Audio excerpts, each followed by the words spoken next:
Bom dia a todos e a todas.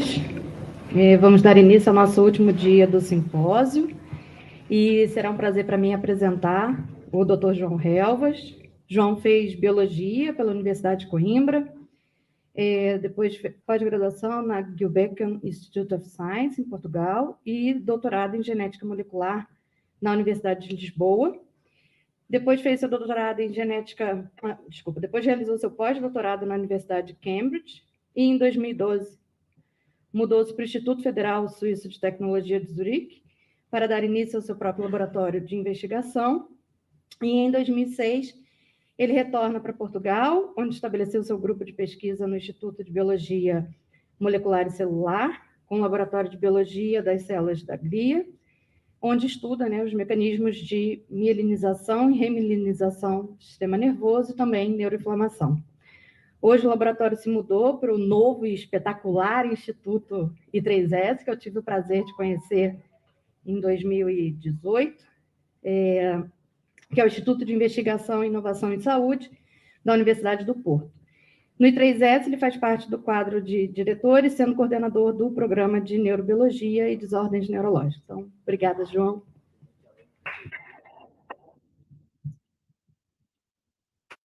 Muito obrigado. Bom dia a todos. E obrigado pela apresentação, Luciano. Vamos talvez começar. Ok. Eu hoje vou fazer uma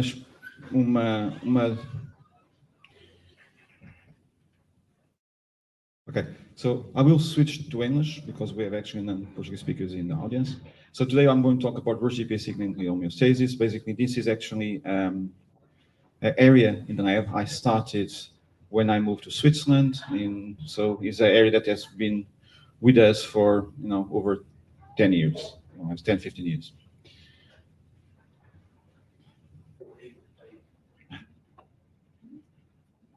Okay, so basically, for you that will not been with us yesterday, just to tell you that basically my interest in the lab is really how actually the signals from the extracellular environment are integrated and processed in the cell. So historically, we started with the extracellular matrix proteins, and these proteins are ligands for integrins. So integrins are the receptors for these ECMs, or the main receptors for these ECMs. And when I moved to Switzerland, then my lab started to work on RhoGTPases. These actually are molecules are interesting because they actually receive a lot of signaling from receptors on the membrane, but also from molecules inside the cell. So RhoGTPases are really, is an emerging field. There's a lot of actually papers coming up every year now in RhoGTPases, and initially characterized as the regulators of cytoskeleton dynamics. These RhoGTPases today, they really, interfere and regulate a lot of different cellular processes. So we know actually that RhoGTPases are around 20 of those.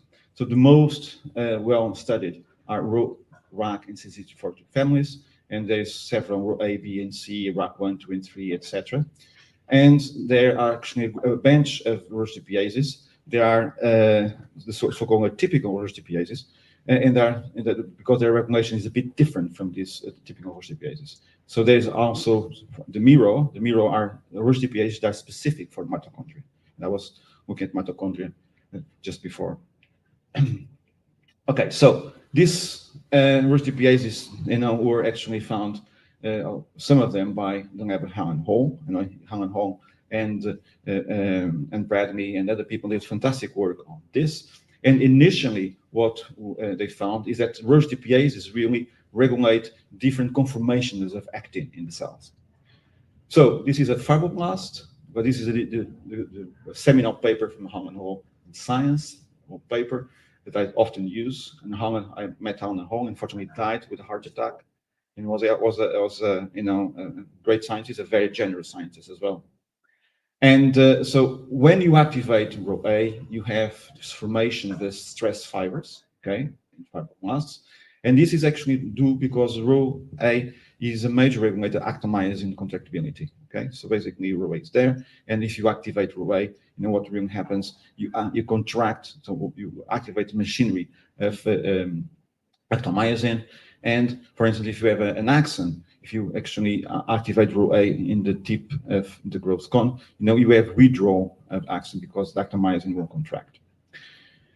RAC regulates lamellopodia. This is really these conformations of actin here on the boundary of the cell, here on the edge of the cell. And lamellopodia are really important in the central nervous system for migration of the cells and for other things as well.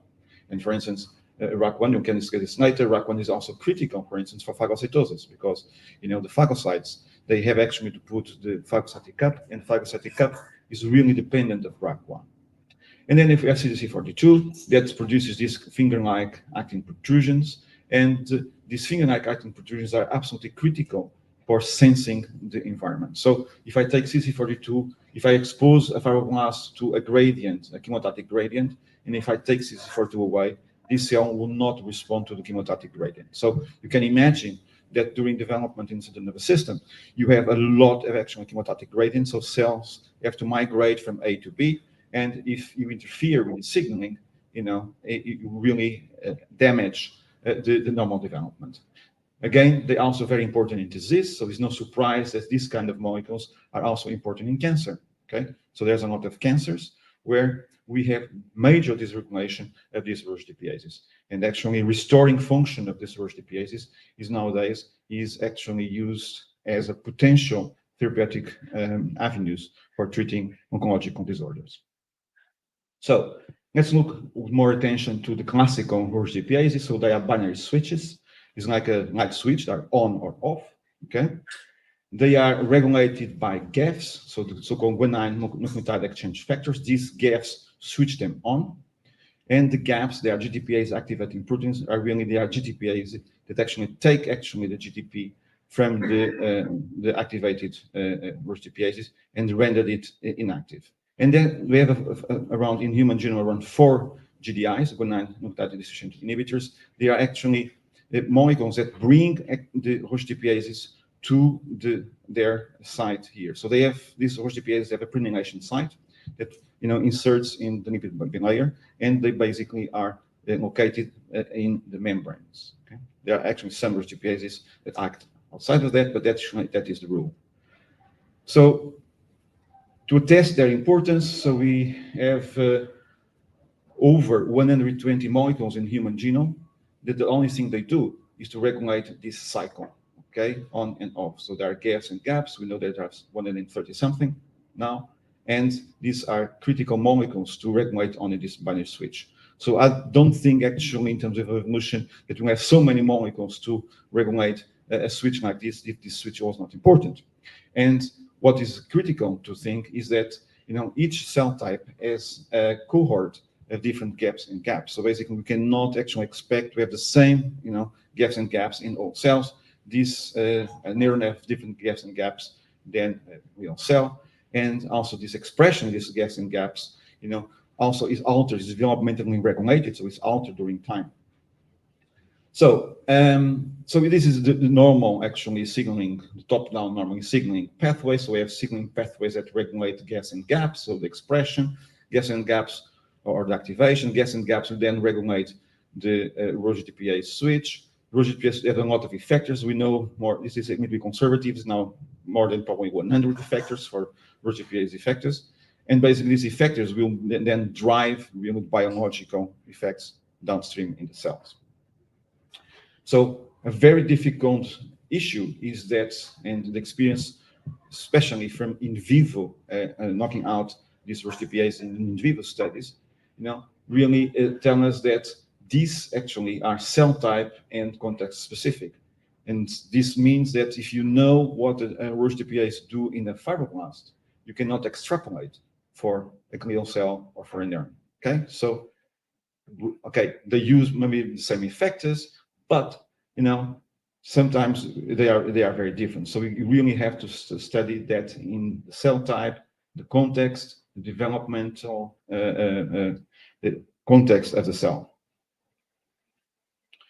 Okay, yesterday I showed you a little bit oligonucleotides and Schwann cells. So basically these cells, especially on their sites, undergo a lot of different morphological conformations. So initially, when I arrived in Switzerland, I said, okay, this is basically has to actually have some interference from the actin cytoskeleton. And we started to study basically RhoGTPases and actin cytoskeleton in both Schwann cells, in PNS, and in oligodendrocytes. So this is actually a summary of over 20 years of work. So what we did, we really using QINLOC, so we conditional ablation of RhoGTPases in glial cells, both in oligodendrocytes and in Schwann cells. And the reason why we use conditional knockouts is because if you knock out a RAC or CC42, there's no viability for the embryo. The embryo won't die very soon. So this is actually we need to do conditional knockouts on these molecules. So this actually represents the central nervous system. So this is a very old paper, I think, is when we depleted CC42 and RAC1, and we saw that this is control here. This is a mutant. We have these aberrations of the myelin. So this is normal control. This is axon here in white. This is the red. The black rim is myelin, and you really notice that in the mutant, this process of myelination is altered in very a lot of these kind of defects. Now, in the peripheral nervous system, and peripheral nervous system is quite different from central nervous system in the sense that, Schwann cells, they express and form a basal layer, a basal lamina, and so the peripheral nervous system is more close to epithelium in terms of its organization than oligodendrocytes in central nervous system. I'm sorry. Some of these phenotypes are even more permanent. So if you actually remove CC42, this is actually a control nerve. I'm using here the sciatic nerve, that is nerve, that is actually in the back of your neck, that your grandmothers, have pains because of the sciatic. And this is sciatic nerve. That is actually, we use sciatic because there is a mix of sensory axons and motor axons. We use also other nerves, for other things. But basically, if you look at sciatic nerve, this is control, so it's all myelinated here. So if you magnify this region, now you see that all the axons here are myelinated. Now, if you actually ablate CC42, you see that basically there's actually no myelination here. So all these axons are in bundles still, and they have not been sorted by the Schwann cell precursors. Okay. If you now mutate RAC1, okay, there's basically is a little better than CC42, but still, the adult nerve is very deficient.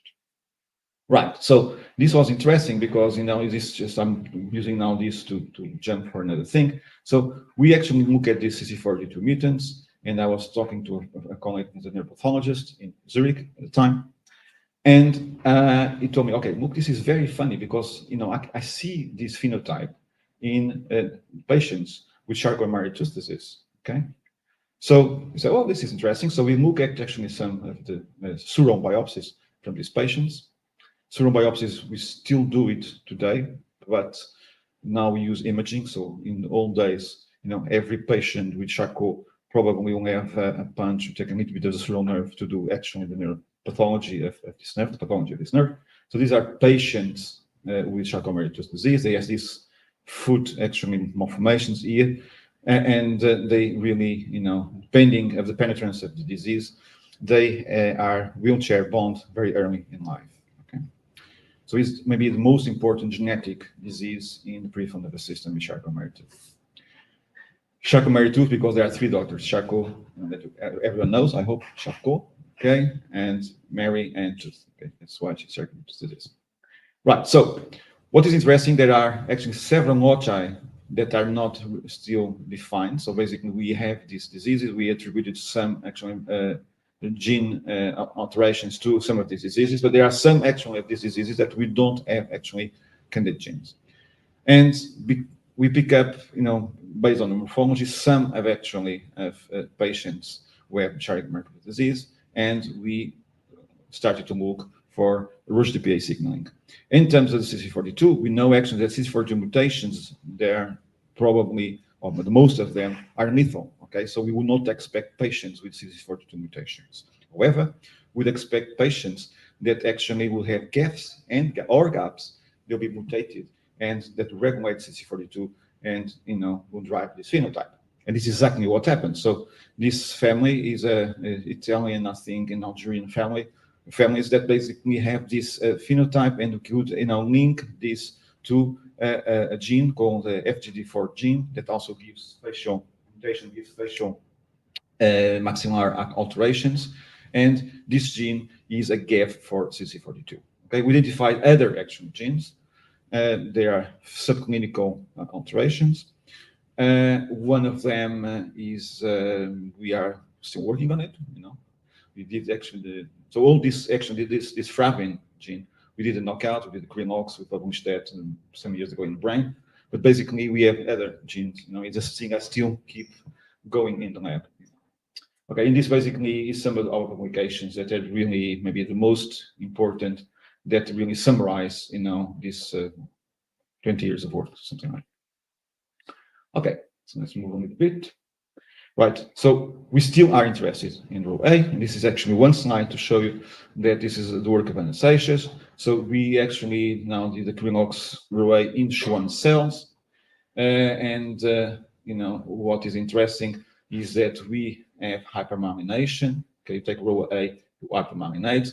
So what I think is happening is RhoA is a critical regulator of cortical tension, and basically if you take away RhoA, and this is a FRET experiment, so we have a biosensor probe that can detect stress and forces in the cell, and what we see is that if you take RhoA away, we have a decrease actually of cortical tension, and that this would allow actually the cell to spread faster.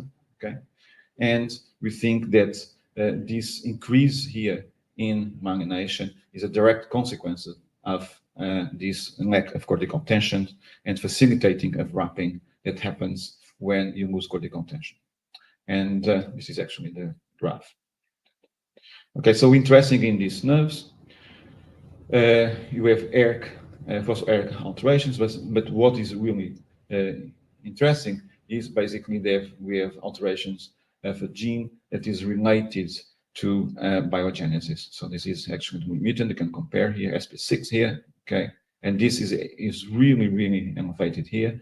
And I think this actually is driving the amount of wrapping and the amount of extra production of myelin proteins in these mice. And, in terms of signaling, so we have alterations of ERK. ERK really drives in the TORC, okay, and mTORC1 and mTORC1 will activate SP6 and basically will drive biogenesis. So what is interesting here is then, I don't show it here, but basically now this is during development, of course, but now if you use a PLP3RT2, if you use a mouse that actually where you by tamoxifen, you can activate the loss of RhoA in Schwann cells in the adult life, we also see increase of myelination. Okay, so this is not happen during development. So a perfect normal adult mice, if I take actually RhoA in Schwann cells, I can actually again drive the formation of more myelin. Okay, and we are using this, to look now at remyelination strategies in patients in preclinical models with charcoal. I'll show you yesterday. This is actually work from Joanna and Raquel in the lab. So, I showed you that basically, if you take RhoA and if you take pinch 2 in the central nervous system, you really regulate also myelination, to increase myelination, and increase myelination by RhoA. So in this case, RhoA appears to be having the same role both in the peripheral nervous system and in the central nervous system. Okay. I also show you that this pinch 2 gene regulates CC42, and this really is important for the structuring of myelin. And without CC42, you have a lot of aberrations of myelin, so it's not well compacted like in control. And I also showed you that this is probably because you're affecting the mesh of proteins that keep actually the axon surface tight, and includes the septins and the border proteins. So this is just a summary. So pinch 2 conditional knockout, drives RhoA and CC42. CC42 binds to septins in porks, and basically in its absence we have defects, and RhoA really drives, or the absence of RhoA drives myelination. So if you take RhoA away, we have overmyelination. So there are several more details we have to sort out here. So what are the gaps actually that pinch 2 is actually regulating? So what we did now, we actually tagged pinch 2. So we produce a mouse with a pinch 2 tag, a biotin tag, and you are now doing mass specs. We are actually taking all the proteins that bind to pinch 2, and we are injecting in mass spec, and you are analyzing which actually are the proteins that bind to pinch 2 and drive this effect in order to have more molecular details in terms of signaling and how actually this is resolved. Okay, so I borrowed this from my long collaborator and friend, Rainer Fassler from the Max Planck. This is a review paper in EMBO. So the integrin kinase is this complex. So we sorted out many years ago, we and Laura Feltri sorted out in peripheral nervous system the radial sorting, how radial sorting that has actually a key event in peripheral nervous system development. So Laura and Laura's lab and my lab at the time in Switzerland, we did a lot of work in radial sorting. And we really, Laura initially looked at integrin beta 1, and she showed that integrin beta 1 is critical for myelination, mainly in peripheral nervous system. Then we actually do the condition knockout for integrin kinase. Okay, we showed that was essential. We also, we published in, together actually, I think it was JCB, I can't remember, I think JCB paper first, the RhoGTPase actually condition knockouts to really bring the idea that, you know, this complex that drives really the formation of F-actin through actually RhoGTPases, you know, was really important. And of course, RhoGTPases have all these phenotypes I showed you before. And now we had one missing link, that was the pinch proteins, and the pinch protein is important because it binds to ILK, and pinch through NCK1 binds to receptor tyrosine kinases. So this complex called the IPP, integrin kinase, pinch, and parvins. Parvins are small molecules that regulate also F-actin. Is really a bridge between adhesion through the integrins and growth factor signaling through actually RTKs. Okay, and that's why we are interested on that. Okay, how actually adhesion, you know, and growth factor signaling will crosstalk, and this, you know, have been shown to be absolutely critical complex that forms in all cells that regulate this, you know, that balances in a way growth factor signaling and adhesion. So it's not a surprise that in your cells in culture, if you actually inhibit integrins, they do not respond so well to growth factors, and vice versa. If you give them growth factors and they're not well adhered, they will actually not respond. The reason why is because all this signaling at this level is compromised. Okay, so the idea now is really to define what binds to pinch 2 here, and to get the molecular details, and then we'll knock out the molecules that actually we identify, and we continue actually our journey downstream in a way to really to look at how the signaling is processed in this context. Okay, so this is actually wrong. Manage the fields.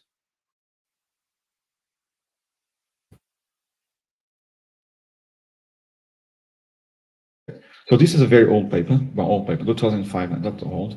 Okay, and I borrowed this from my collaborator and friend, Frank Kirchhoff. This is the Valmus paper, and this is basically a microglia cell. Oops.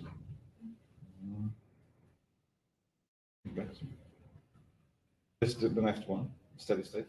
This is a microglia cell, you know, filmed actually through a glass plate in the brain with 2-photon confocal, and you can see that actually this microglia cell is really sending processes very fast, the secondary process very fast, you know, and probably to synapses here.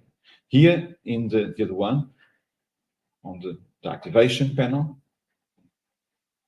this one here, is basically microglia cells, and then I actually going to pulse them with a laser, produce an injury, and you can see that actually all the microglia cells in the vicinity will send processes to actually the lesion, to seal the lesion, okay, very fast. Okay, and you know, from biophysical point of view, this has to be actin driven. Okay, the reason why, and this explanation I give is here, this is from a review we wrote some time ago, is that the tubulin polymerization, okay, of the microtubules is not sufficiently fast to allow this kind of dynamics, okay? So if you're interested in biophysical formula we use, we have it published, but basically this is important. And this actually, made us think about 6 years ago that maybe actually to study microglia would be a cool thing. And maybe actually to get details of how actin dynamics regulate microglial function will be important, because all these who are looking these these morphological changes, the dynamic morphological changes, have to be controlled by RhoGTPase signaling and actin dynamics. Thus, we started to look at microglia, and I have just to show you, but actually Rosa told us a lot about this sometime, 2 days ago. And basically, we got really interested also because microglia, were not really considered anymore macrophages. They were really ontological distinct cells, okay? They have a distinct self-renewing cell population that kept actually homeostasis in the nervous system. So these microglial cells were not just, as we learned many years ago in the medical books, they are monocytes, sequential monocytes produced in bone marrow that go into the parenchyma and conquer the parenchyma. No, it is wrong. They are really different from transcriptomic level. So if you compare Kupffer cells in the liver, they are macrophage-like.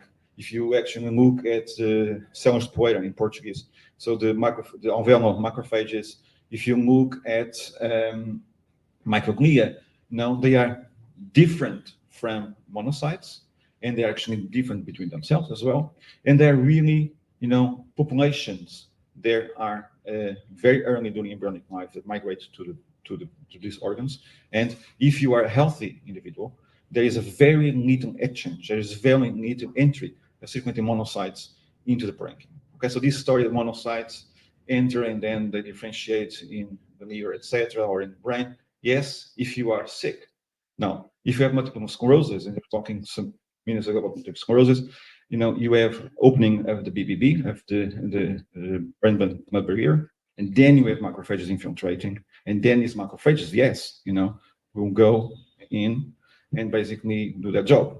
But if you don't have any disease like this, basically the innate immunity is guaranteed by these, endogenous cell populations. This is actually an important thing. Okay, I will always make the point because sometimes people are not aware of this. Anyway, so these macrophage-like cells, so these microglia cells in the brain, they're all actually what they do macrophage stuff, so the immune surveillance, they do the injury response, but they also do, very critical roles during development. For instance, they're important for vessel patterning. They are phagocytosis of apoptotic neurons. As Rosa told us, they can eat, one full neuron. They are important for neurogenesis and axon growth. And this is actually also the work of Rosa. They really important in synaptic refinement and so-called physiological pruning. Okay, and as Rosa told us, now if actually this synaptic pruning is actually in balance, you have more or less, you have disease. Right. So one of interests, immediately was, how actually RhoGTPases, regulate the sculpting of CNS circuitry, synaptic pruning, and synaptic plasticity are actually important issues, and this is a very interesting thing. Okay, and I'll talk a little bit more about this later on. Right. So one thing actually is important is that if you have a lesion in the brain, you have activation of these cells with immunity. Okay, and initially this reaction is actually healthy because basically it's going to sort out the insult or the injury. But the problem is that if actually you have a sustained activation of these cells for long periods of time, okay, and if you have a sustained production of neurotoxic factors like I1 beta, TNF, etc., so all the mediators of inflammation for a long time, we have glutamate building up in the system, and you have actually a neurological disease. And this actually today, really, if you look at any neurological disease, I'm talking about not only classical neurological diseases like neurodegenerative disease, Alzheimer's, Parkinson's, ALS, etc., but I'm talking about depression, I'm talking about schizophrenia, I'm talking about bipolar disorder, I'm talking about OCD, obsessive compulsive disorder, and other disorders. What we have is actually, microglia activation is really a hallmark of these disorders. Okay, and this changed completely the way we look at neurological disease. So we lived in many years in a world that was neurocentric. Okay, when you talk about brain, you talk about neurons. We're neurocentric. Now, I don't want to even the word is gliocentric, but what I want to say is that basically, glia, are also responsible, are primary responsible for neurological disease. Okay, so now glia, or forgotten majority, now glia is actually important in the process of neurological disease, both in the onset and in the progression of disease. And now I think the new neurologists and the new nurses, etc., we have actually to look at glia as a cause of disease. Right, so let's go to see what happens if when you take RhoA away from microglia. So, this was the first experiment we did because we expanded the colony. Could actually choose a RAC or CC42. There's no reason because we chose RhoA, because we had a lot of flux RhoA available, and say, okay, cross it, and we start by RhoA. So this mutant has been done by myself and Kurt Brackebusch many years ago. We published the RhoA flux in Journal Science first, just the flux, because actually RhoA is important also for the neurostem cells, and we published this in 2011. And this construct, so we fluxed exon 3, and we fluxed exon 3 and take this exon 3, critical exon 3, we render the gene inactive and protein inactive. So what we did actually was to cross this RhoA with the fractal-like receptor, and that has a UFF, so as a green tag, so we can actually, when you cross these two mice, then we render this gene inactive. Okay, but basically, and you can follow actually the microglial cells because they are UFF positive. This is actually very good for some issues, but this UFF is not very bright. Sometimes we have to cross with tomato, in order to do, for instance, to Fatima, etc. But anyway, so this is actually what we did. So we kept these animals, we inject them with tamoxifen, to flux the gene, to render the gene inactive. So we are using adult microglia, so adult mice, and we analyze 1 month later or 6 months later.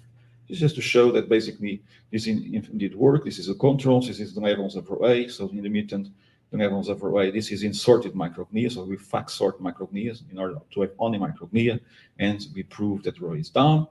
And maybe you cannot see that very well, but basically this is either one is a staining for microglia. This is control. This is mutant, and what you can see in different areas of the brain is that we have a little less microglia than in controls. If you look by Shulman at the shape of microglia, then we have the shape really is different from the controls. So is a little bit hypertrophic in the sense, and basically the branches are smaller. What is expected because of, as I told you before, RhoA regulates actomizing contraction. Okay, if RhoA is not there, you have alterations of this shape. And one thing we immediately saw, basically, if you actually now do transcriptomics on this microglia population, you have an increase of TNF, I1 beta, and IL-6. So we have an increase of inflammatory cytokines.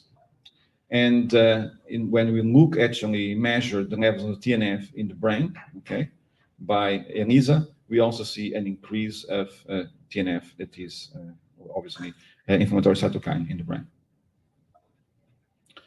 Right, so TNF increase leads to also increase of glutamate, and we saw that in our cells and also in our brains. But basically what we did next, we tested if the amounts of glutamate being produced by knockdown or knockout cells were sufficient really to interfere with the normal biology of these neurons. So put hippocampal neurons in culture, we conditioned with conditioned media from microglia, with conditioned media from control cells, and what we saw is the conditioned media from actually knockdown cells, was actually producing bidding of the processes of the axons, and smaller actually dendrites are really affecting biology of these axons, and this bidding in the dendrites is also a sign, a hallmark of neuronal stress.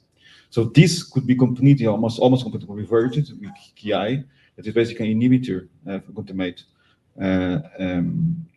signaling, and showing that these alterations were really due to glutamate in the medium of the conditioned media from the knockdown cells. Okay, and here's the quantification here. Okay, so this is the bidding, so here is more here, and can revert the bidding here, to control levels by inhibiting glutamate.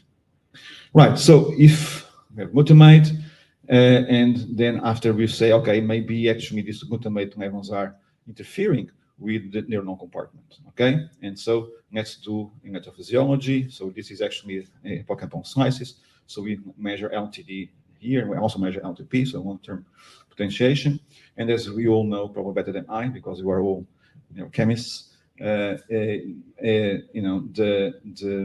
LTP is important proxy for memory, okay? So LTD was clearly, the retention was clearly altered in our mutant mice. And when taking the leaf from Rosa and other people, we actually look at the synapse formation, glutamatergic synapse numbers in these mice, in the cortex and the hippocampus. This is actually a hippocampal slice. And what we saw is that we have a decrease of glutamatergic synapses. And here we use immunohistochemistry for the VG1 and for PSC95. We also now looked at GABAergic, so inhibitory synapses is also relatively altered, but this is actually the most effect is glutamatergic synapses. And because this is really a proxy, all this is a proxy for alterations in behavior, then we did a battery of behavior tests. Okay, I'm just showing here the novel object recognition that you all know. Okay, and what actually we show if without RhoA you have problems in keeping your memory and recognizing new objects. Okay, so Roberto is not here, but basically this slide is to honor his interest in SARC and also our interest in SARC. And what we show is basically in the mutant microglia, there is an increase of phosphorylation of SARC, okay, in this critical for an 8-tyrosine residue. And if you knock down cells using a virus, we have also an increase. And if you do FRET with the biosensor probe that recognize activation of SARC, you have a vast increase of SARC activation. When you knock down, these are primary cells, actually, the primary microglia, when you knock down microglia.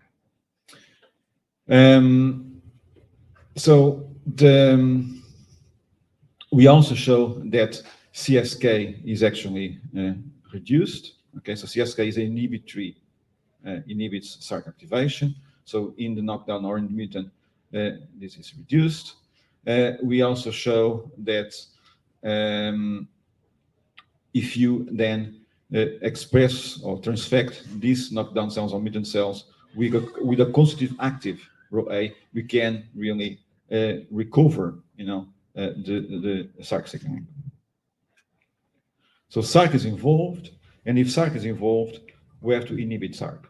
In 2016, we published a paper with Roberto, actually here in Brazil, as a co-author, and actually Roberto is a co-author of this paper as well, but showing that SARC activation was absolutely key for microglia activation, okay? So what we did now, we pick up AZD. So AZD is a FDA-approved drug. It's a SARC inhibitor that can be injected IP, is used in patients with colon cancer, with other cancers as a coadjuvant for chemotherapy. And we inject this AZD in our mice. And when you look at the brains, you could see that this AZD, this mice treated with AZD in comparison with mice treated with vehicle only, this AZD, really brought down the phosphorylation of tyrosine, of SARC. And this actually, when you look now at our microglia, I showed it that basically the RhoA mutants have slightly less microglia. We can recover the numbers with AZD. you can both at FACS level, at the EVA1 immunohistochemical level, and really important data is that we can actually recover the control levels of TNF. So in RhoA, we have higher TNF. So basically, this microglia is pro-inflamed. But basically, once in vivo, when we give AZD to these mice, then the TNF levels recover. Now, the key experiment, and I think actually those and other people made the point, is that, okay, this is very well inflammatory cytokines, but we need really functional data, okay? And I think in Alzheimer's, what really is important is synapse loss, okay? That is actually, we can have everything. It's very nice to talk about plaques, fibrillary tangles, etc. But in the end, the question should be, okay, are the patient losing synapses or not, okay? Because this is what is functional. So what we did, we looked at the mutant mice. So in yellow are the synapses, okay? In the RhoA mutant, you don't have so many yellow dots because this is, VGLUT is in green, PS95 is in red. So when they merge, you have theoretically a synapse. That doesn't mean that this synapse is active, but basically, that is a synapse. And in RhoA, you lose actually the synapses. And if you give AZD, you can recover the synapses. And basically, this is the quantification for this, okay? More important even is then when now we treat these mice with AZD and put them through actually the novel objective recognition test, they can recover memory, okay? So meaning that in these mice, the inhibition of SARC, almost prevents neurodegeneration and almost prevents actual loss of synapses. And as expected, they improve behavior. Okay. Now, one important thing is that, it's been done by, not by us, but actually by the people as well, is basically if you have huge inflammation, you might have increased actually of amyloid deposition. And so to cut a long story short, we look at neocortex, hippocampus, etc. And what we see in these mice is in fact a huge amount of amyloid accumulating in these mice, okay? We use actually several antibodies because the referee is obliged to spend a lot of money in antibodies because they cannot believe that. So we, use this M32, BAM, with one more. And show that we then bought some ELISAs for amyloid, okay? For mouse, they're very expensive. For human, they're not as expensive because they're more available. But anyway, we show that actually there's an increase of amyloid. We measure actually by picograms per microgram of tissue, the amyloid levels, and in our mice were increased, okay? Now, when you treat actually these mice with AZD, what we see is that in comparison to the control mice, we have a lot of amyloid mutant mice that treated with a vehicle, okay? This AZD was decreasing the amounts of amyloid in these mice. So this means that basically, with all action we showed that this was probably due to clearance, increased capacity of clearance of the microglia, and this is what is actually happened. So mice treated with AZD, this is in vivo, so the microglia here are clearing more, amyloid. This is amyloid in white, so we did it by IMARIS, but doesn't matter. So just to show you that basically, you have increased clearance of amyloid if you treat, if you inhibit SARC in these mice. Okay, so when you talk about amyloid to someone, everyone talks about Alzheimer's. Okay, and so we were interested on this, and what we showed here. So,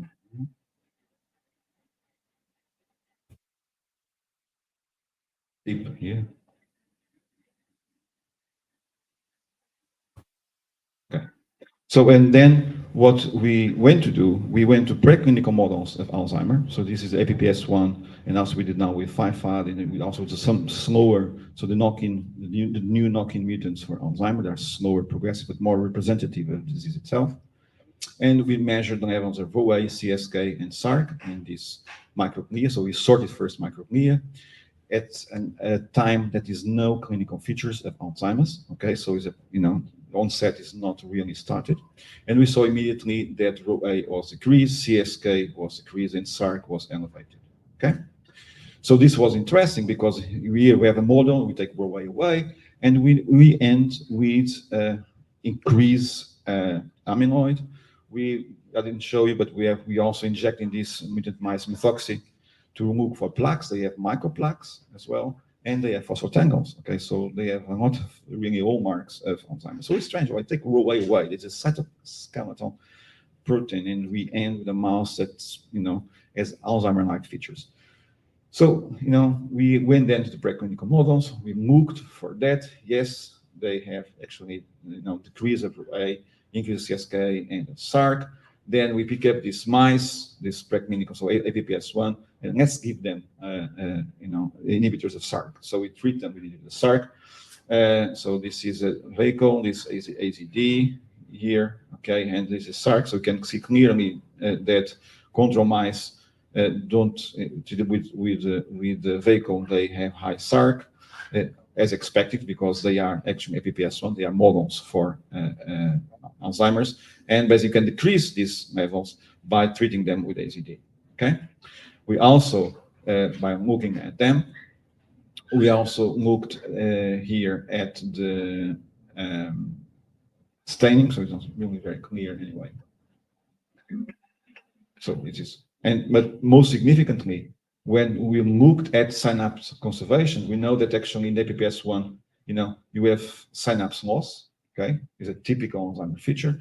And if you treat these guys with AZDs, we inhibit SARC, we prevent this loss, and to levels that are not really the control levels, but still there's a lot of preservation of function. And if you do now tests with, I don't have it here, but if you do tests with this APPS1 treated with SARC inhibitors, these actually mice have enhanced and improved cognition compared to these guys here not treated that degrade very fast.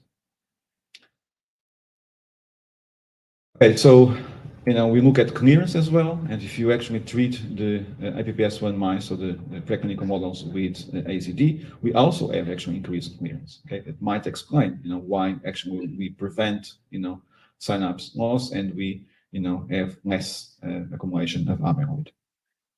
So the key thing is that actually RhoA CSK SARC signaling is deregulating microglia of APPS1, and I can actually put here also found during the early course of disease, just before the onset of the disease. So the question, of course, is can be this disease modifying? So there are actually a few people now working on SARC inhibition, and there's a clinical trial going on, I think it's in phase 2, where they're giving actually modified SARC inhibitors for people already sick. Okay, so we'll see. Okay, so this is the conclusion of the paper. We published this in 2020 or 2020. This is Renato and Camila work that you guys will know, and this is also to say to the students that they were Brazilians working here, that went to Portugal, and they have actually access to maybe better things, and they can do great things. Okay, so that's the way. Okay, talk to people, because they talk to me, and can I go to your lab? And they can.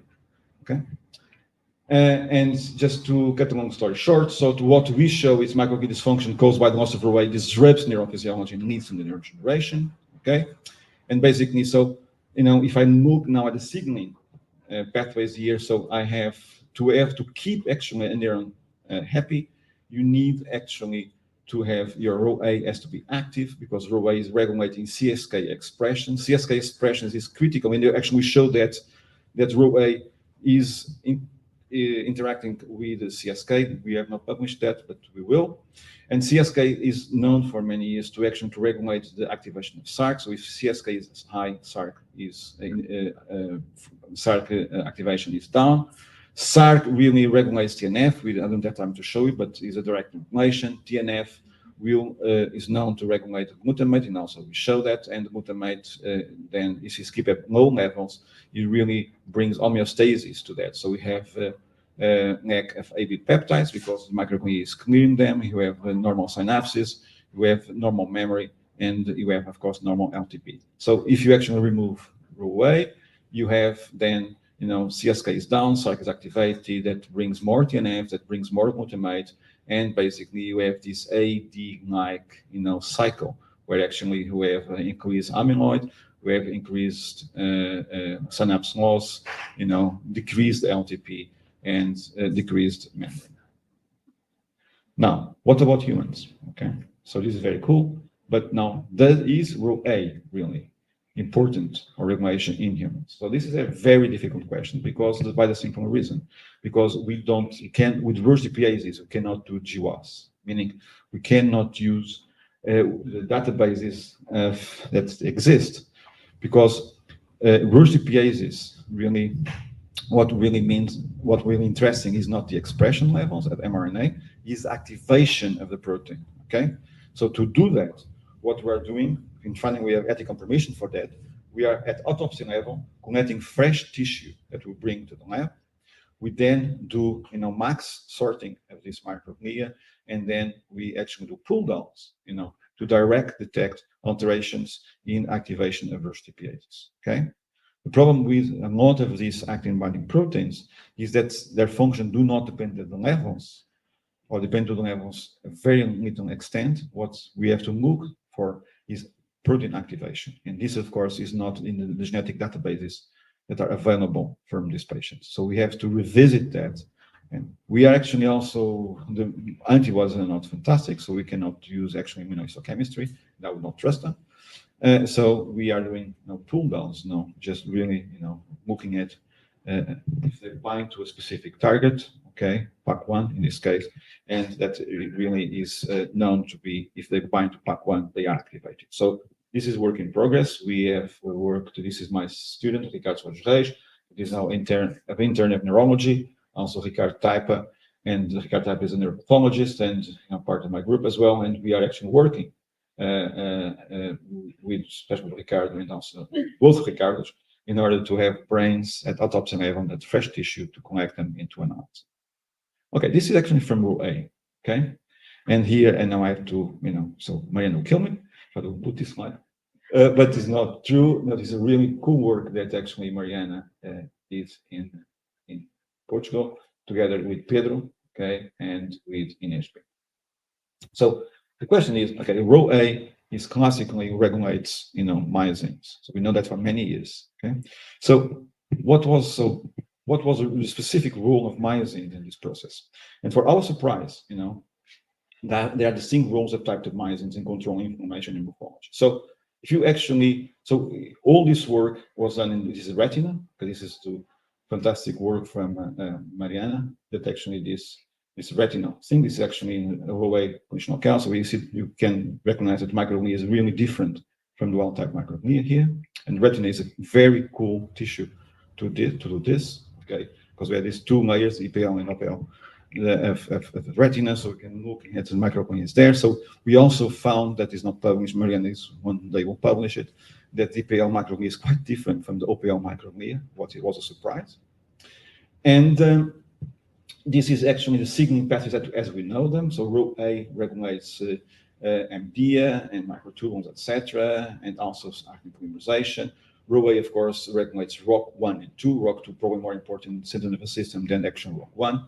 And the ROCs will actually regulate MK cofilin, okay, that is a severin that breaks F-actin filaments, and also regulates myosin phosphatase, and then you have actually regulation of the myosins. And what they found is very interesting. So if you actually do CRISPR-Cas9 cell lines for this microglia, this is microglia 2A and 2B, they both are important for phagocytosis process, but myosin 2B is really important for the homeostasis, the inflammatory homeostasis of the cells, but does not impact in really the change in morphology. Okay, this is actually a function for myosin 2A. Okay, and myosin 2A is important for the regulation of cortical tension. Okay, and together with cofilin, they can actually regulate the withdrawing of the process or the spreading of the process by regulating directly cortical tension. So we looked at actually cofilin in this context, and also at myosin 2A. And this is interesting because there is a dichotomy here, okay? So we can really say that, okay, 2B is important for ROS production, for inflammatory cytokine production. 2A doesn't do anything here, and 2A is really important for the regulation of morphology. So that obviously brings the case that this myosin 2B here is a target for regulating homeostasis of the pro-inflammatory process, and we look at with more attention. So we'll have the Krinox for that, and we start to look into that. Okay, so what about the other one, the RhoGTPase? And I'm going to show you just 5 or 6 slides of ongoing work. So RAC1, we know RAC1 because it is a regulator of NF-κB activity.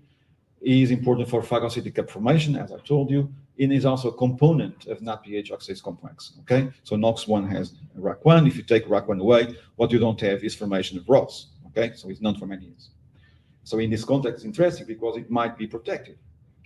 So we actually started people who contribute for this work. Again, Renato, Evelyn Sanchez, another Brazilian, okay, in the lab, and Joana and Tiago are both PhD students. And if you take actually, exon 3 for RAC1, you do actually the same thing. You cross it with fractal-like receptor.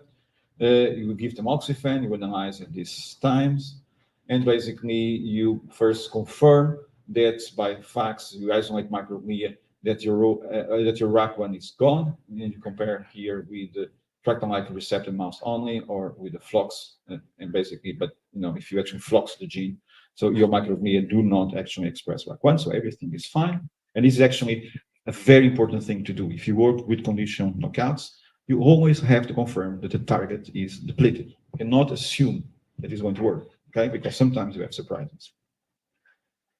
So this is what we did. So we kept mutant and control mice. We did transcriptomics, and this transcriptomics, so RNA-seq, and RNA-seq will reveal 2 different cores, core 1 and core 2. Core 1 is a cell cycle related endocrine signaling, and core 2 is really a RAC1 dependent microglia to neuron communication program. And this we're really interested on this. So at first, we look at the core 1, okay? And we're not cell cycle people, so we really were interested in signaling. And so what we did, we inject these mice with LPS, okay?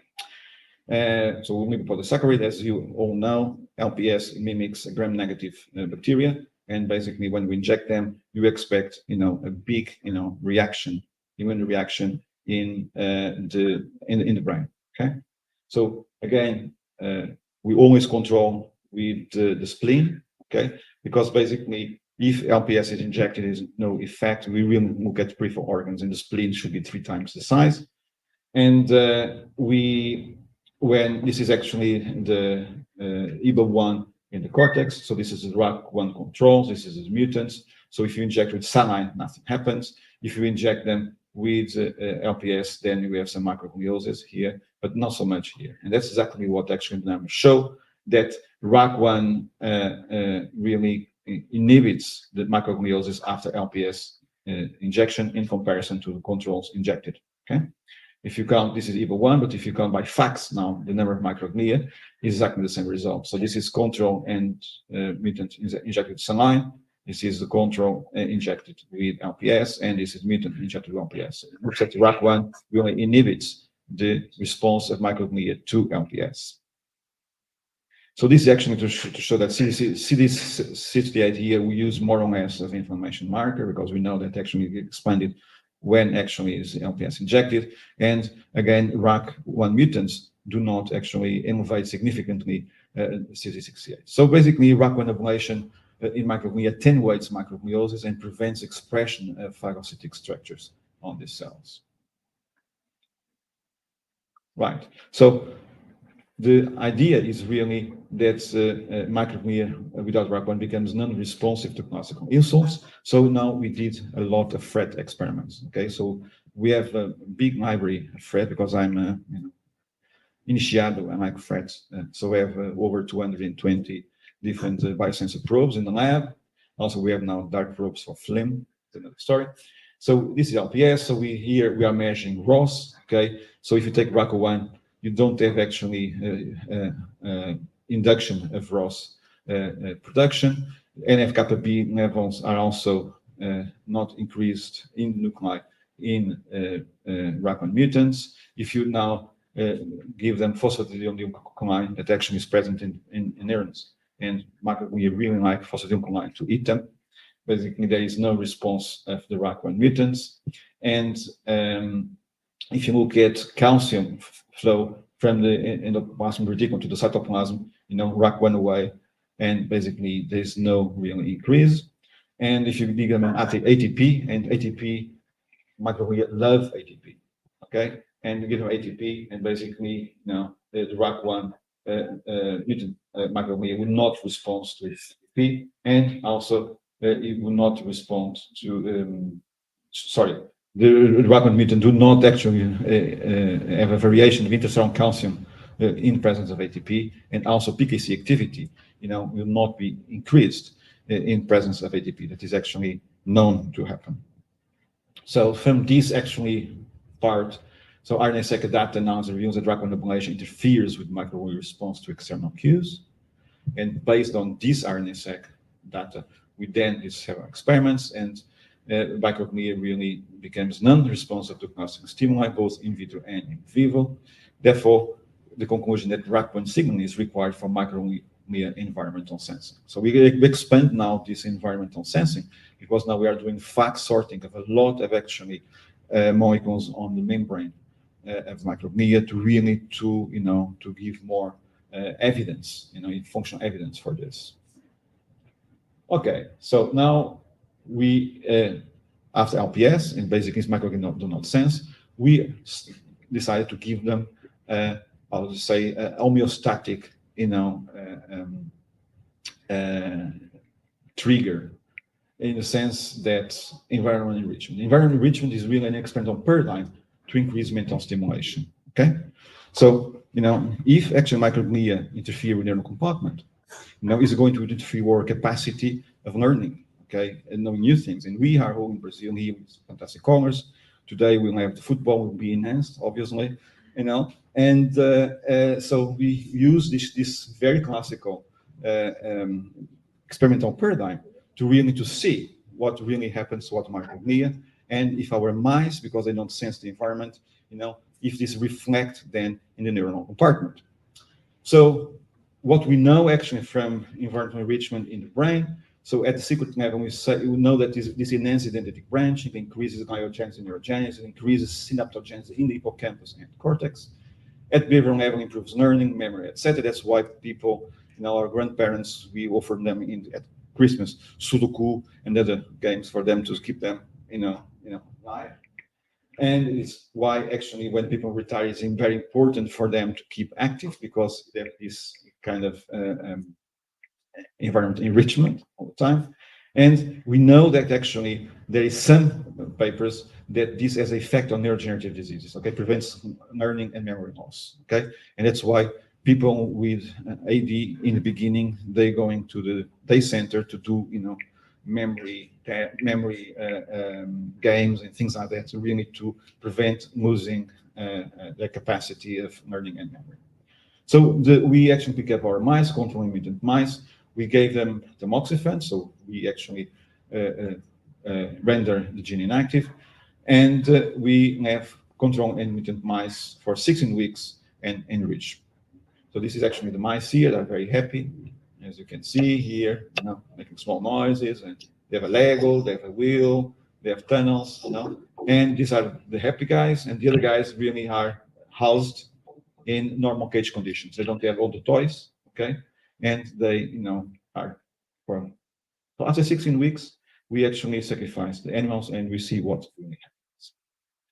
Okay, so what really happens to the microglia? So here what we did, we actually look at microglia, we extract microglia, we did phosphoproteomics in the microglia to look really at the difference in phosphorylation in signaling in these cells. And basically, for our surprise, actually, so in the control, here we are comparing control enriched with control non-enriched. So control mice that actually were in this happy cage with the habit, etc., with control mice that were housed in normal cage conditions. And what we saw, this is not a fake, is basically what comes up is a huge actually increase of RhoGTPase signaling in these mice. Okay, so if I had actually to think about an outcome, not only my wilder dreams, I would think that actually the first term I would see is RhoGTPase signaling alterations. Okay, but that's so the enrichment protocol is a fantastic way to trigger actual RhoGTPase signal.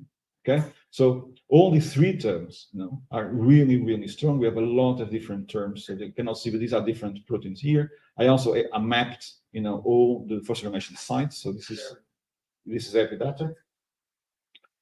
And so this actually, and of course we see other things. We see basically neuroaxinas. We see basically apoptotic cleavage, some proteins. We see other things. But basically, what really comes is really this RhoGTPase signal. Now, if then I compare enriched and unenriched mutant mice, I also see a big difference. Okay, so signaling by RhoGTPase is still here, very, very, very high, but also other neurotransmitter receptors in postsynaptic signal transmission is really altered. And I see basically a huge difference between RAC1 mutants and control mice. Okay, and you can really appreciate that this actually cluster is much more populated than this cluster. Okay, so what about the nervous compartment? Okay, so now we have this data in, so we know that microglia is affected by the enriching protocol, but what really happens to the neural compartment? Okay, so what we did here, we did a very old biochemical operation called synaptosomes that almost all of us did in the past. So we pick up the synaptosomes and we did phosphoproteomics in the synaptosomes. Okay, let's see how actually the proteins that are actually enriched in these synapses are behaving. And to get a long story short, we see very large alterations, and what we see mainly in these synaptosomes is aberrant increase of neurotransmitter release and deficits in multimatergic transmission. Okay, what actually goes together? What already showed you, where we have affection of this signaling before in row A. So multimatergic signaling is very important, of course. So, if actually, if you are enriched, it is as good is good for mice and good for humans. But if you are enriched, if you come to the UF and you have lessons with wonderful teachers here, you go home and you perform, better. Okay, if you actually your students after 1 year, if you compare a student here with a person some age in the favela, probably the person here will, in terms of behavioral tasks, will perform better. And mice is a very well-known paradigm, because we can talk about enrichment in this, but enrichment is reading, enrichment is going to the school, is interacting, etc. So it's actually a proxy for everything you do. So then we actually, with this data, with this actually phosphoproteomic data, we were really, what we did next was to pick up these mice that were enriched and unenriched, control mutant mice, and expose them after the enrichment to these tests. And basically what we show is this is actually the step down avoidance test that I think in the first day someone mentioned this. So basically the mouse is in a platform, there's an electrical grid here, the mouse goes down, gets a shock, okay, next time you put it, the guy is smart and retains memory, he doesn't want to go down because he has a shock. So now we can measure that, and what we see is basically, now this is the enriched mice, they retain the memory much more than the control mice, but basically there is no difference when you take RAC1 away in microglia.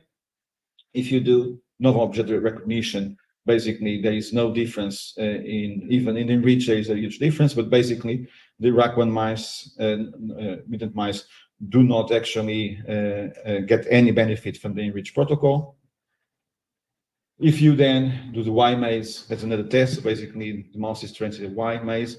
There's a reward in one of the arms. So if you are smart, we have your banana reward, and basically with very little tryptophan. I'm sorry, but anyway, but you go for the banana reward, and if you actually again put mice again, you go for the arm that was where the banana reward was. So if you take one away, this really does not happen. And finally, social interaction. This actually, social interaction is done in many different ways. We do it actually with a mouse that is not known by the control by the mouse, and basically we measure the time that one mouse interacts with the other mouse. Okay, because mouse are very social animals, and basically they like to interact, and you can measure that. And we cut a long story short, what we see is basically that if you take RAC1 away, sorry, you lose actually the advantage of the enhancement. So Any enriched environment alters the synaptic phosphoprotein landscape. Okay, that's the first thing.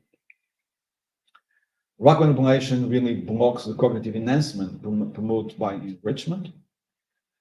And I think the key, actually, conclusion of this story is that really microglia RAC1 function is required to trigger synaptic plasticity related pathways that are important for the cognitive performance. Okay, meaning that without RAC1 in the microglia, you are not able to learn new things. And this, I think, is a bold statement. It also brings to the fore that we need actually microglial homeostasis to optimize neuronal function.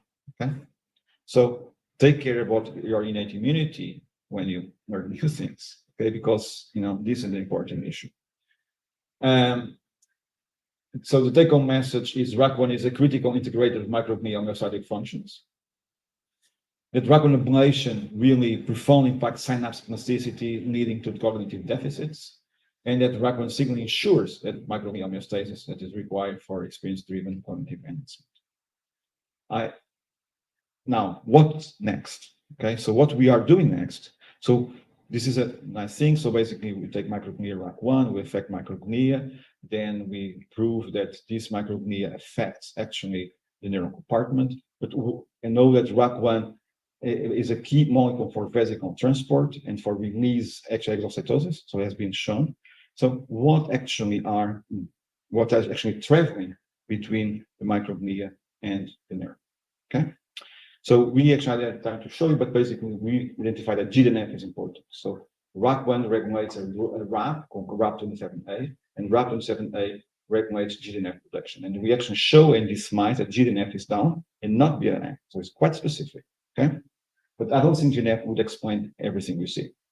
So to move now at the secretome, okay, what is the RAC1 dependent secretome? We made a mouse that is actually this 2ID mouse. So basically, in this mouse, every protein that actually is secreted will have a biotin tag. Okay, small biotin tag. It's called biotin ligase mouse that I got from Torren Finkel's lab, and so we modified a little bit. But anyway, this is the same mouse. So basically, by using CRE-logs, by crossing this mouse with a specific CRE for a specific cell type, you can actually render that all the proteins produced by this cell type will have a biotin tag. Okay, and because they have a biotin tag, you can connect all these proteins with a septavidin magnetic bits, and basically you can really get all the proteins being secreted by this cell. Okay, and of course, when we have that, you can inject in mass spectrometer, and we have the proteomics of the secretion specific for this cell, and you can do it even at different times. We hope that this, in the future, when we're doing already this, with mouse, we're crossing, etc., will give us an information of what is a secretome that is regulated by RAC1.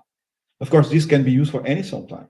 Okay, if you have any interest, like say in liver, in any cell, we can actually get a CRE specific for the cell type. We can cross it, so the cells will start to express proteins that they always do in the blood circulation, and this will have actually the biotin tag. You can connect them, and you can actually determine the secretome of your specific cell in the periphery in the nervous system. Right. So I'm not finished. I want to think first. Can I have more 5-10 minutes? Yeah.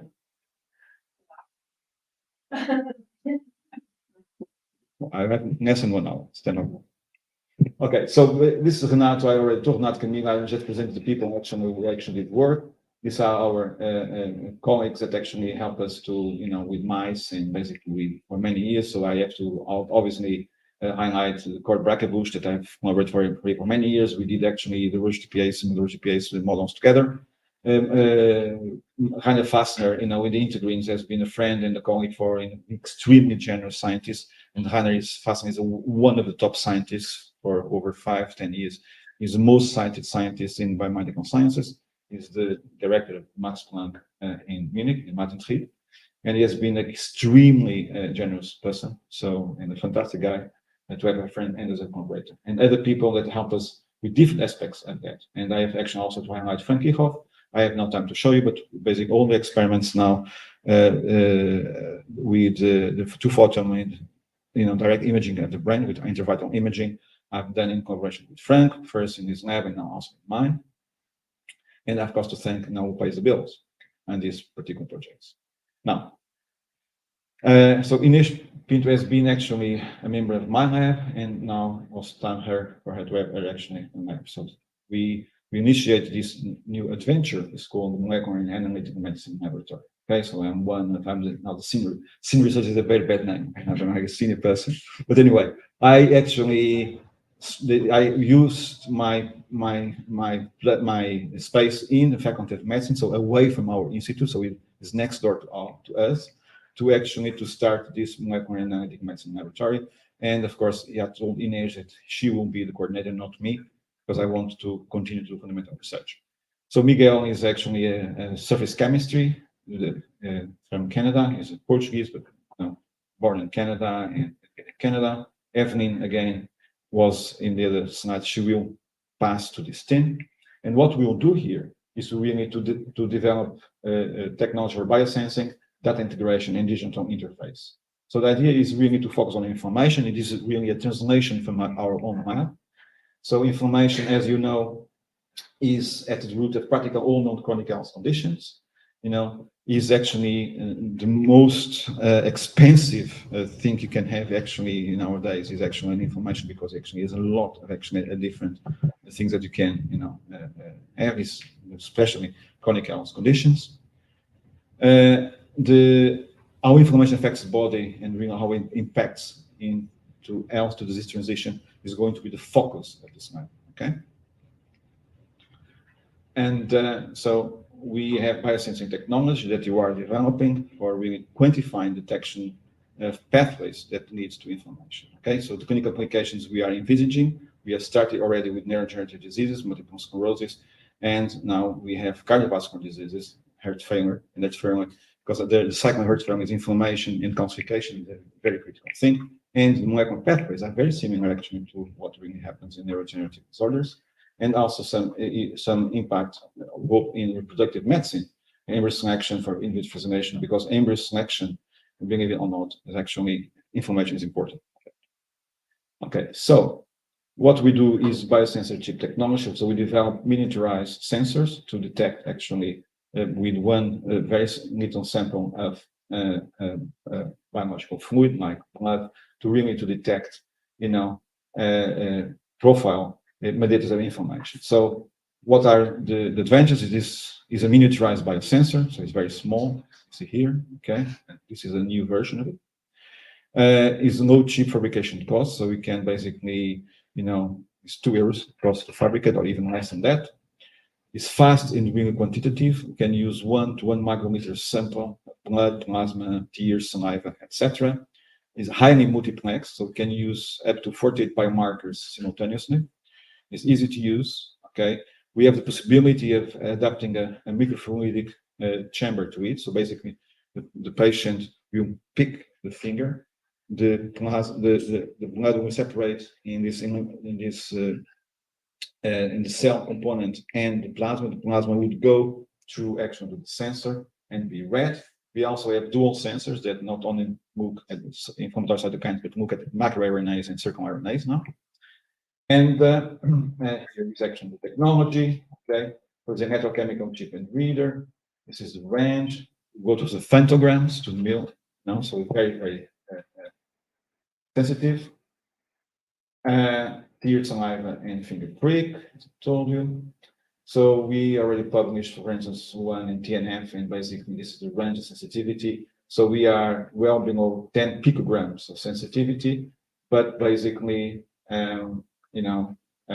what is critical is basically, for instance, in ELISA, you basically put the antibodies are coated, and there is no control of biomolecular orientation, while actually we can, and many biomolecules are complex, it can lose function upon physical absorption. But in our methodology, we optimize the surface chemistry to really have this actually linking to antibodies, and basically all the antibodies are actually structured, and that increases the sensitivity much more. Okay, so our sensitivity right now is, in some of the markers, is around 0.03 picograms per mil. That is 100 times more, sensitive than ELISA. Okay, And so we can detect minimal amounts of these markers in the different fluids. So this biosensor chip technology, we are trying to do a point of care. Okay, so this is bringing in biomarker detection, that is, some of them are very expensive, to everyone.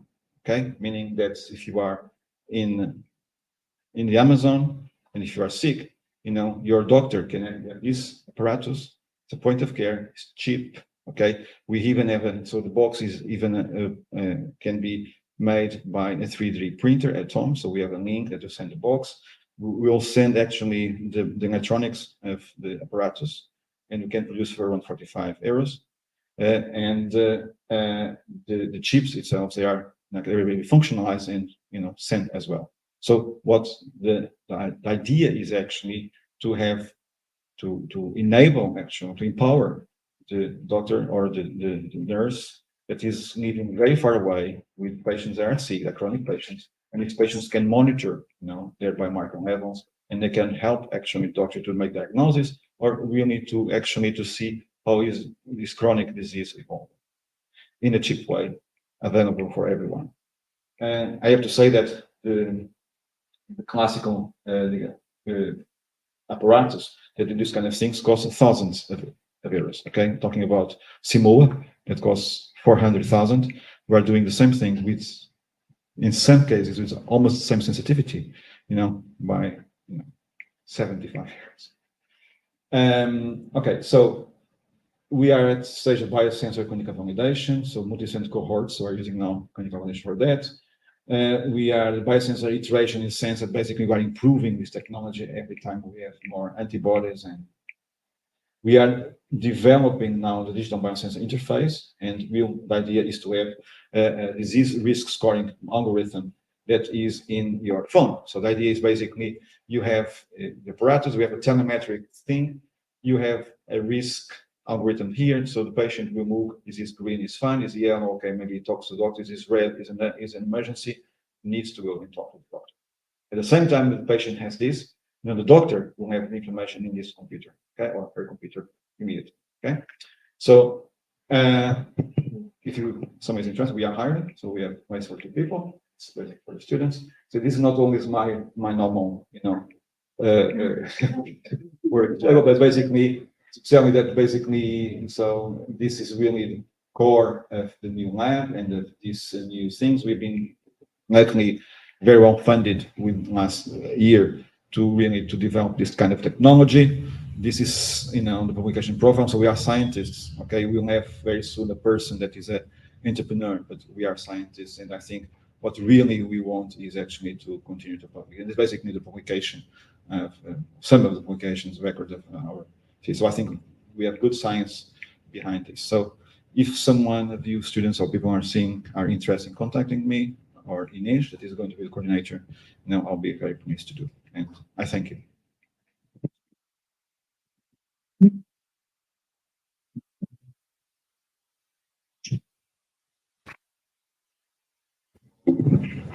Thank you, João, for that excellent talk. We are open for questions. Rosa, please. Thank you, João. Great work. I have actually many questions. I will maybe select one.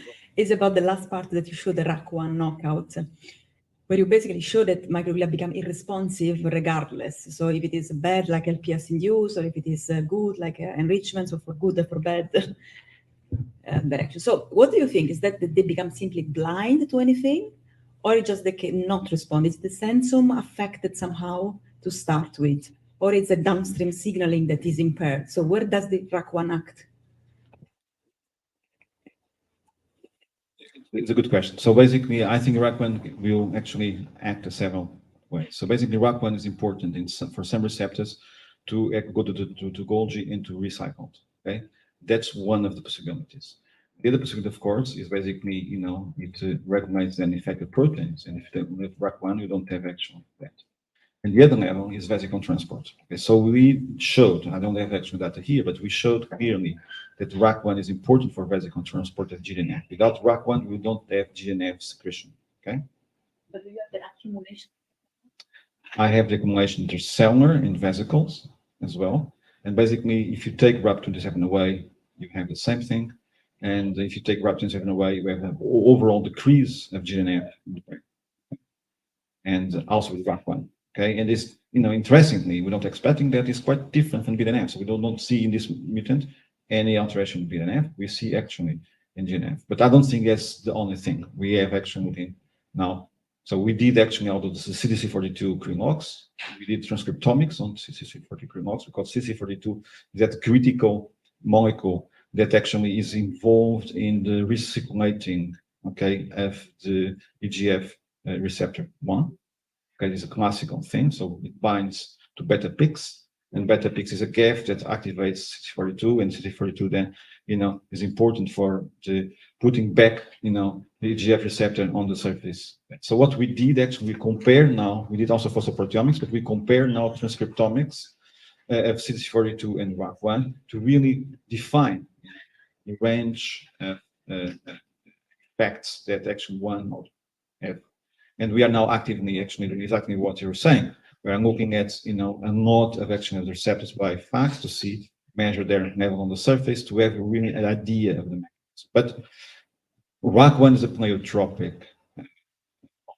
Okay, to nail down one thing only, it will be impossible. So we already nailed GNF, and we are also. So TREM2 is slightly downregulated, about 35% missing. And so we are looking also at phagocytosis. What is amazing at the microglia without RAP1 don't have a huge decrease of phagocytosis. Also, our transcriptomic doesn't really say anything about that, so it appears to be fine, at least at the pruning level. And in vitro, we did some experiments in vitro with beads to see if actually the microglia lose the capacity of phagocytosis. There is a slight decrease, not much, but maybe we need later on to, after we publish this, we explore more the mutants.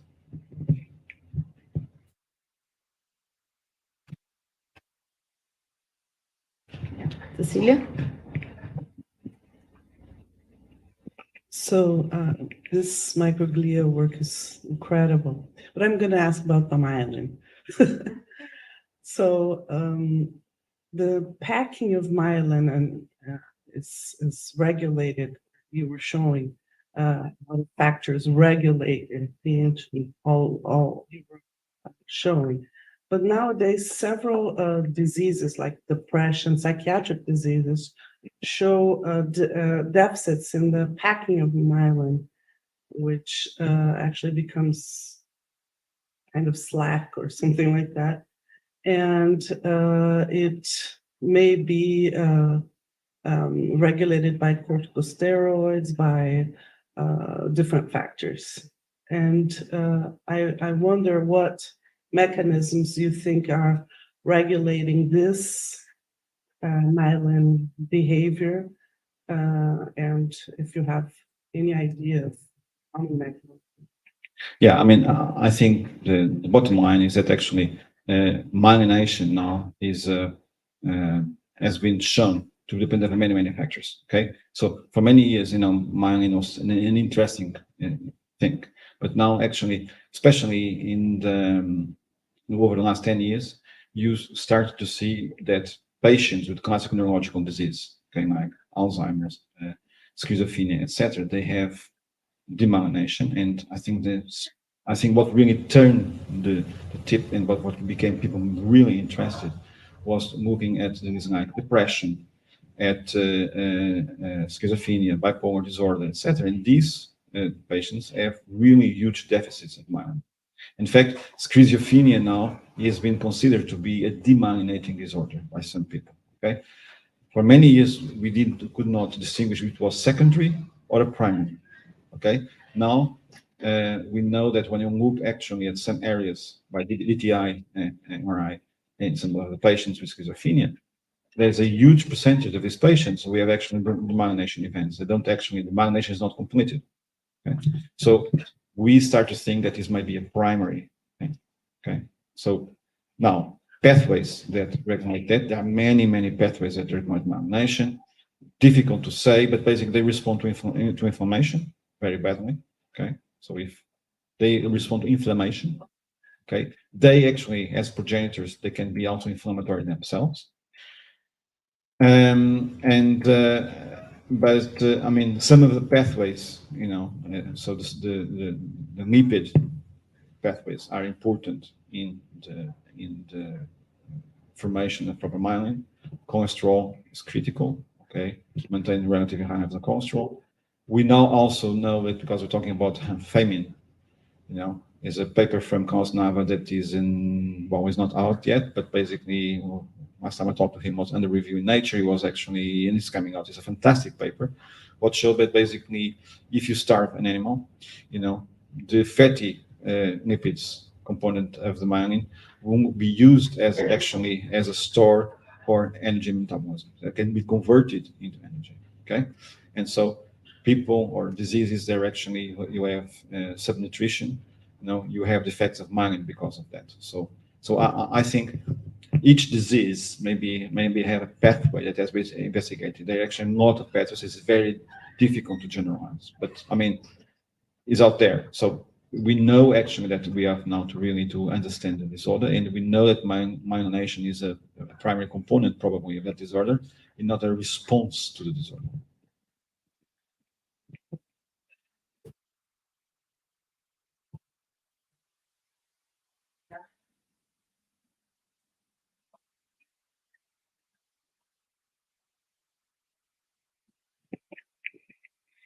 I don't have to say that I liked your talk. Actually, I'd like to go back to Rosa's question in a sense that you see that RAC1 knockout leads to silencing in microglia. It does not respond to ATP, it does not respond to LPS, it does not respond to environmental enrichment. So would you say that RAC1 is a nodal signaling element? So you raised the hypothesis that the receptors might be changing, the sensome might be changed by RAC1 absence. And you raised the possibility that GDNF secretion can be involved in the response to environmental enrichment, I guess. But why it's not answering to all these distinct stimuli? This is the but I mean, if you look at the graphs, it's not 1 or 0. Okay, there's some actually. Okay, so if you actually give LPS to a mutant mouse, you see a little bit of macrogliosis, but you don't see actually what we don't see is the huge increase of macrogliosis on control mice. So there is some response. Okay, it's not that they are zombies. Okay, so we were asking, okay, do they respond to anything? Well, they are alive. Metabolically, we have not actually looked into that, but basically, they are still maintaining a structure and a function. Okay, so of course they don't respond actually as wild type. So I think maybe I should rephrase it is that actually the RAC1 mutants do not respond as well as controls.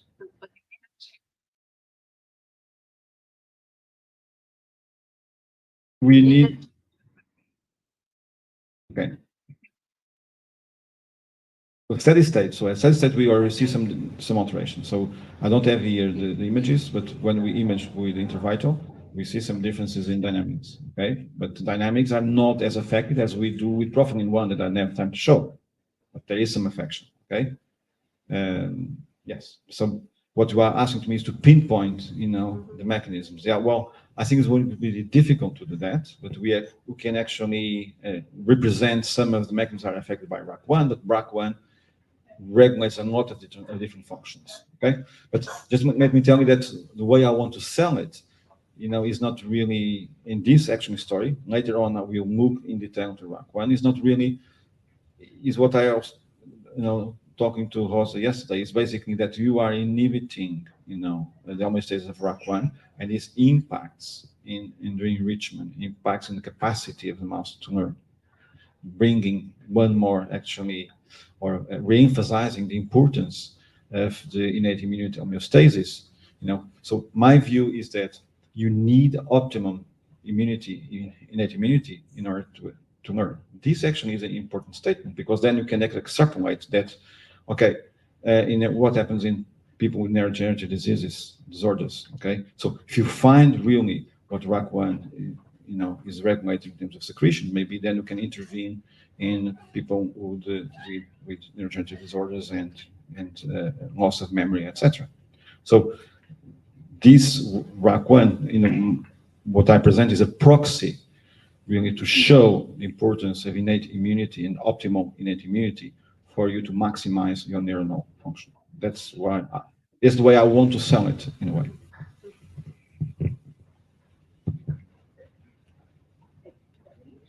The other way around, you could exploit the potential of this for immunization, no? Yeah, of course, that goes together, maybe. I agree, yes. Now, both components will be in the story. Yeah.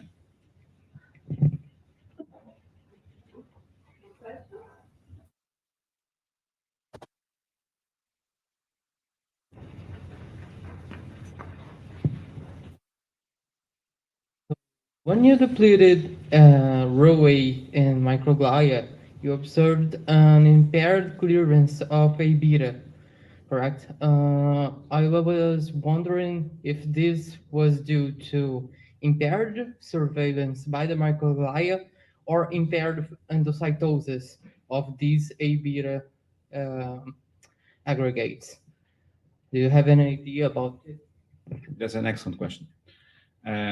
And no, I mean, I cannot say you basically that is like a surveillance. I don't think rule A is the surveillance is much altered, but I did not measure. So we did not image with 2 photon to answer your question. This would require to pick up the RhoA mice to do intravital microscopy and see actually measure really the surveillance, but we have not done in RhoA. You are right. But my feeling is that really is the endocytosis and capacity of clearance, is phagocytosis capacity that is, so that we see. I didn't show it, but basically if you take RhoA away, these guys will have a pro-inflammatory phenotype and they will phagocyte more. So if you measure it in the pruning, we have much more PSC95 with the CD68. You do in vitro, we have much more, with myelin, for instance, we use in vitro, they will, and without RhoA, they will munch all the myelin, and it's much more than actually control same conditions. So my feeling is that, well, more phagocytosis. Thank you, João. We must move to the closing section. Thank you very much.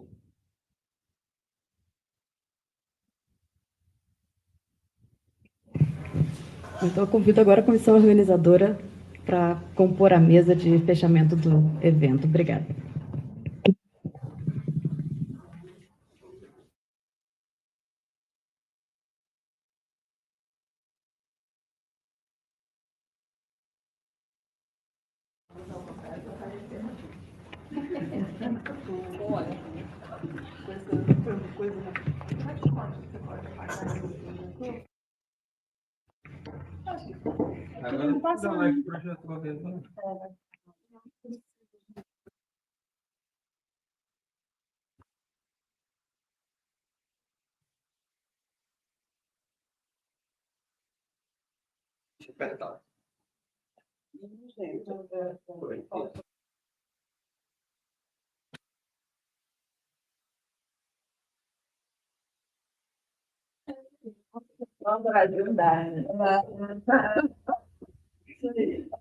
Boa.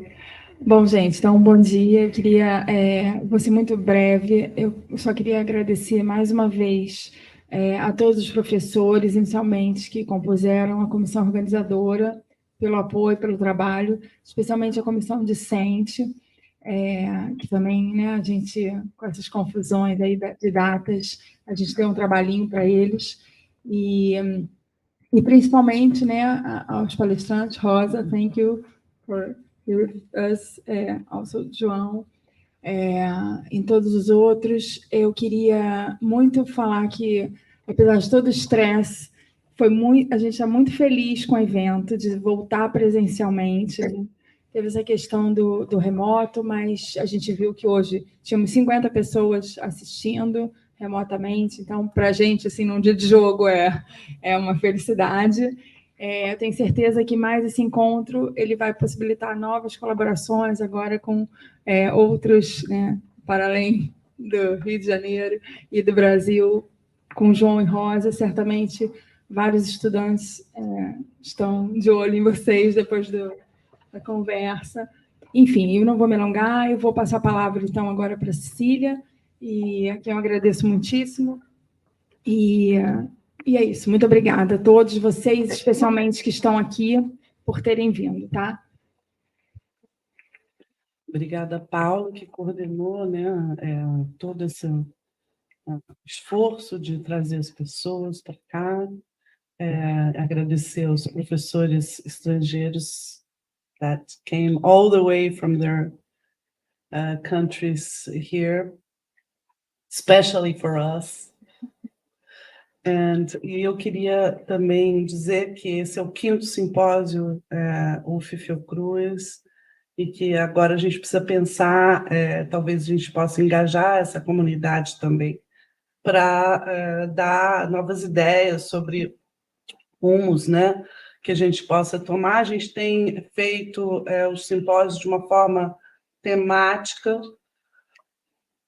principalmente que possa incluir as pessoas da Fiocruz, que tem muita gente trabalhando na área de neuroimunomodulação, de infecção, né? Então, acho que a gente tem conseguido fazer essa inclusão, mas acho que a gente pode pensar em novos rumos agora, do que a gente gostaria de fazer, o que a gente acha que pode ser interessante, e discutir isso, né? Internamente aqui no grupo. Tá? Então, muito obrigada. Acho que a gente fecha esse evento de uma maneira linda, com essa palestra extraordinária do João Relvas. Obrigada.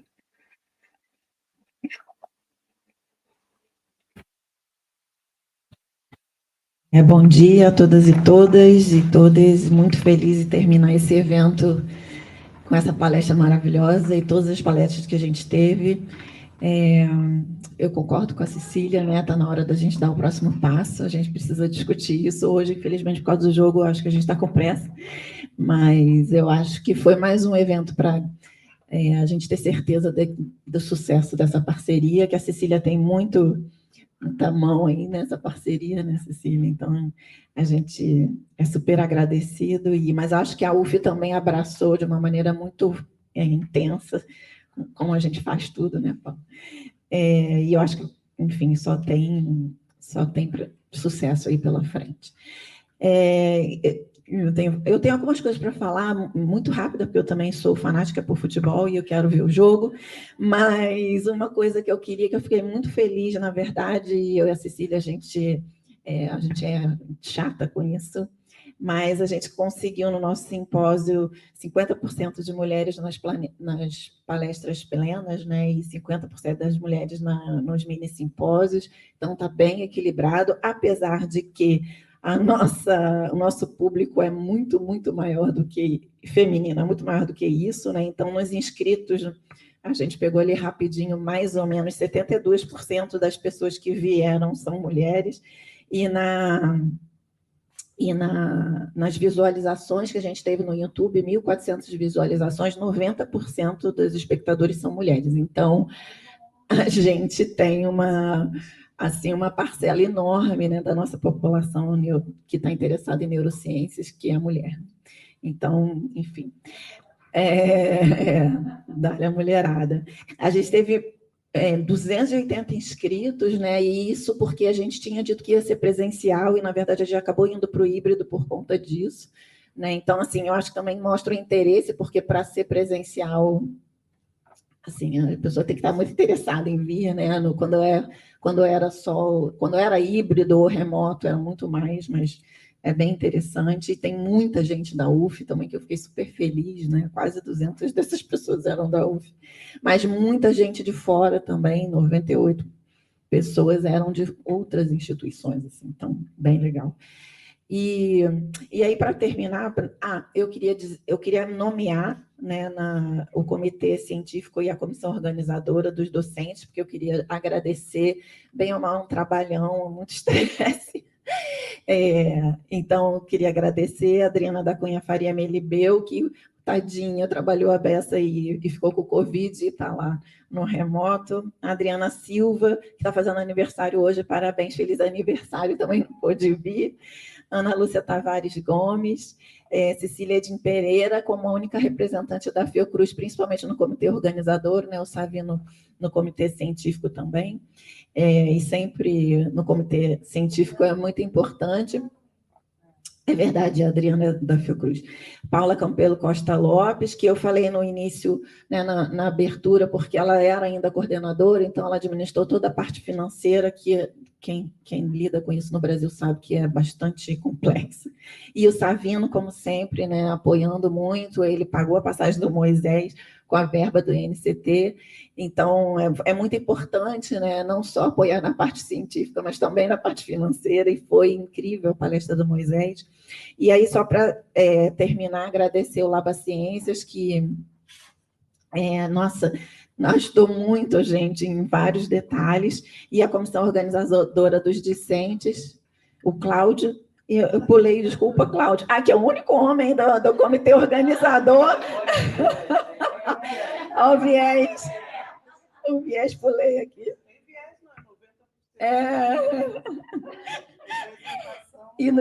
E a comissão discente, que eu falei, mas eu queria falar de novo, porque sem os estudantes a gente não consegue fazer nada do que a gente fez aqui, gente. Então, Amanda Nascimento, Bianca, vou ler para não esquecer ninguém, Bianca Moraes, Carolina Martins, Juliana Andrade, Laís Neves, Luísa Mauro, Maria Carolina Ricciardi, Matheus de Almeida, Rodrigo Neves, Vladimir Martins e Yasmin Nazaré, muito obrigada pela ajuda.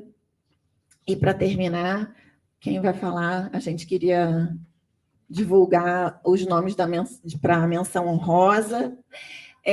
A gente tinha pedido um nome, mas vários pesquisadores, professores que avaliaram, falaram que não conseguiram o nome, porque os trabalhos são muito bons, os estudantes apresentaram muito bem. E aí, gente, eu acho que a gente tem que celebrar esse interesse, essa empolgação, o trabalho, e a gente deixou, tá? Então, pedir para a Karin ler as menções honrosas, já que a letra é dela. Não dá para entender, né? Tá bom. Então, eu vou ler. Não está em ordem alfabética, está na ordem que a gente pegou, enfim, os dados. Então, o Eduardo Bockman, que é aluno da UF, meu, por acaso é o primeiro, mas não é por acaso, meu orientando. Júlia Huber Ferreira, do professor Cláudio Serpati, da UF. Bruna Pessoa, orientada pela Flávia Gomes, da UFRJ. Milena Guimarães Souza e Lohan Ximenes, ambos da UF, orientados pelo professor Roberto Paes Carvalho. Flávio Júnior, orientado pela Flávia Lima, da UFRJ. Amanda Oliveira, da professora Beth, Gestal de Araújo, da UF. Flávia Moraes, orientada pelo professor Hugo Castro Faria Neto, da Fiocruz. Samara Costa, orientada pelo professor Pablo Pandolfo, da UF. Luana Chagas, orientada pelo professor Cláudio Serfati, da UF. João Bastos, da UFRJ, orientados pela Flávia Gomes. Maria Carolina Ricciardi, orientada pela professora Ana Lúcia Tavares Gomes, da UF.